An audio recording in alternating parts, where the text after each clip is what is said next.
আসসালামু আলাইকুম, আমি ফারজানা কারণ আমার রান্নাঘরে আপনাদের স্বাগত। আজকে আমি তৈরি করে দেখাবো কাঁচা আমের আচার।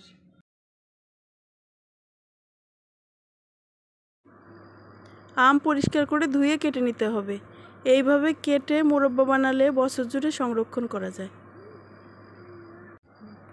আমের সিজনে কাঁচা আম সংরক্ষণ করে মুরব্বা বানিয়ে সারা বছর জুড়ে সংরক্ষণ করে রাখলে আপনারা বছর জুড়ে খেতে পারবেন।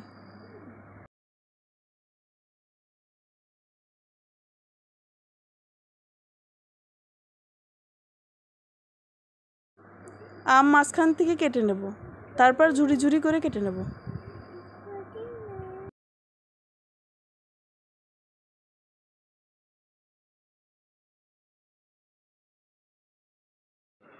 সবগুলো আম এভাবে কেটে নিয়েছি। এখন 3 ঘন্টা পানির মধ্যে এভাবে রেখে দেবো। 3 ঘন্টা পানির মধ্যে রেখে দিয়েছি। এখন আমগুলো চিপে নেব। একটু পানি থাকা যাবে না, এইভাবে।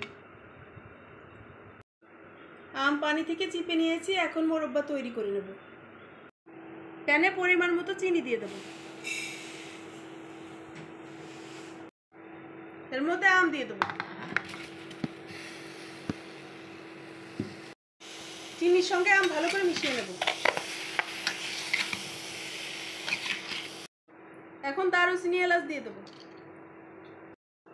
ভালো করে নেড়ে মিশিয়ে নেব। চিনি গলে পানি বেরিয়ে গেছে। এখন নেড়ে শুকিয়ে নেব। এর মধ্যে কিশমিশ দিয়ে দেব।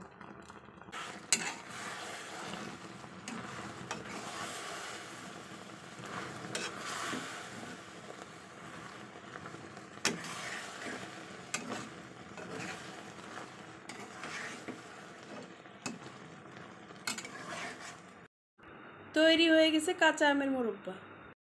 ভিডিওটিকে ভালো লেগে থাকলে লাইক, কমেন্ট, শেয়ার, সাবস্ক্রাইব করে পাশে থাকবেন।